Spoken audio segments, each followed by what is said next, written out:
Have you had any trouble with using the room trade option? Well, this video is perfect for you.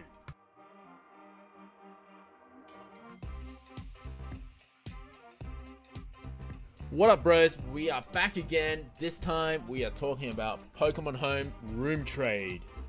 Now, as many of you should already know, Room Trade is one where multiple people join together and the Pokemons are randomly redistributed to everyone in that room, and it's called a room trade. But actually, you can use it to your advantage because when you try to trade in Pokemon Home with one person, with a friend, if they're far away and actually not right next to you, you're not because it actually the phone actually detects your GPS location. You can't actually do the trade, but we can use Pokemon Home, the trade room, in order to make that happen, and which I'll demonstrate to you in this video. However, there is another alternative way to trade with a friend, which I'll explain to you towards the end, but it does require some spoofing.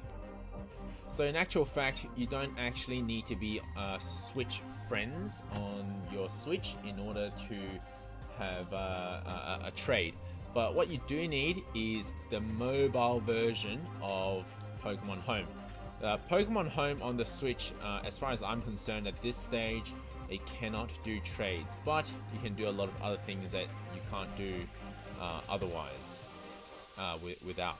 So that's partly probably because Switch doesn't really use your GPS location, whereas the mobile version does, and it does track your mobile GPS in order to do some of the trades. So friend trades, for example, requires that you have a GPS signal so that it knows that you're near somebody to do the trade. If you're not near somebody, you can't do a regular friend trade, but you can still do a room trade. As you can see here, there's actually no trade option in the Pokemon Home Switch version. So we're going to head on over to our mobile version.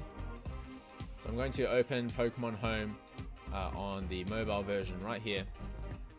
So log in right there.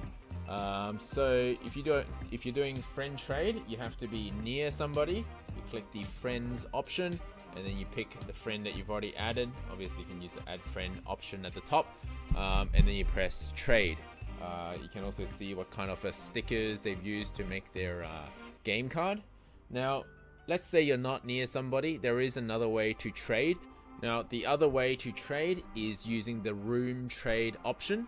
The function of the room trade, or the intention, is actually to get multiple people who have your code to join. So you go to the trade bar and you go room trade. So only people who you've sent the code or the QR code to can join this room. If you have the premium plan, you can create a room. Everyone else can still join. So you can select visible or non-visible in terms of whether any people can see the Pokemons that's being randomly traded. You need at least 3 people to start a room trade. However, you can actually use it to your advantage. Now, it all sounds like, well, you can't really use this for one-on-one trades, but actually you can. And the trick is, you get 3 people in, you start the game, you start the lobby. Once you've finished the join phase of the game, and I'll show you what I mean by join phase, and you go into the select phase, the select Pokemon phase of the trade room, then it is locked in. If the third person in the room, if you only have 3 people in the room, actually leaves the lobby, then it will simply be a one-on-one determined trade. So you and the other person remaining will definitely trade exactly what the other person's offering. So that's the so you can actually use this to circumvent the problem of needing to be near somebody in order to trade. And I'll demonstrate that to you. So here I am actually going to do just a visible, so I'll show you an example. I'm going to do a visible room trade. I'm going to invite some friends. So what I've done is I've showed them my trade room code. So they can either use the QR code, which is the easiest option. They just take a camera and take a snapshot with the QR function in the game of that QR code in order to join, or they can type in the room ID. Either way, If obviously if they only have one device, like they're only doing this on their mobile phone without Discord on the computer or something you're sharing with, then they will need to put in the code, because they can't actually take a photo of the QR code. That is just you know, basic QR code stuff. Now at this point, you'll notice that the QR code button in the top right corner next to on the right of my ID there, it's still there. So watch that, it's going to disappear later, and there is a difference. So this is what I call the join phase. You see the timer at the top, it's going to keep counting down. Now at the bottom, there's no select Pokemon button.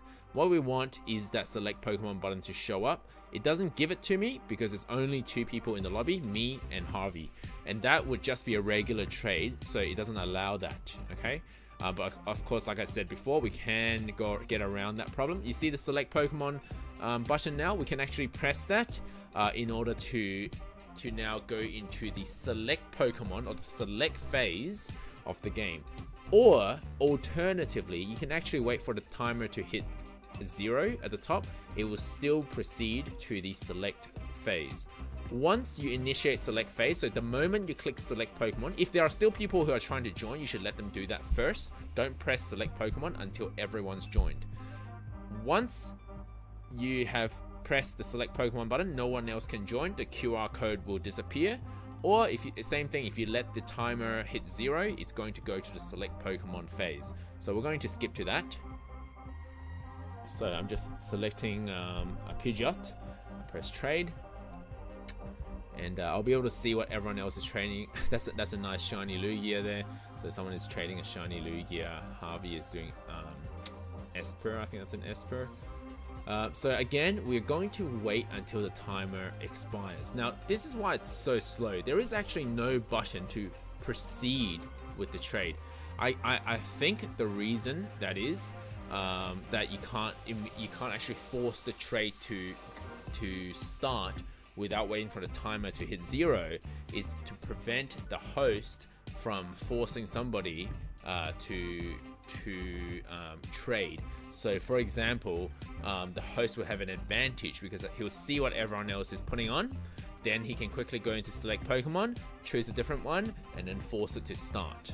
Whereas if you have to wait for the timer to finish, then it's fair for everybody. If you want to do a sleight of hand and change your Pokemon the last second, that's a fair game for everybody, and I think that's much fairer than having a host that can force start just because he sees that everyone else has better Pokemon to offer than himself. So we're gonna skip to the part where it hits 0 now. Now what you see here is actually one of our friends, Harvey, has disconnected. Now this is actually great because it actually shows us, now normally it's randomly selected what Pokemon you get back, but here it's a forced trade to guarantee that I get that Lugia and Shah gets the Pidgeotto. Now this is actually going to work in your favor if you are planning to trade one-on-one with somebody far away, who's somebody like you met over the internet. If you have an alt account, a second account, then which is very easy to create, you just have a phone, don't link it to any Nintendo accounts unless you want a save file for that account. Then you join your own lobby, but of course you need some Pokemon inside to trade.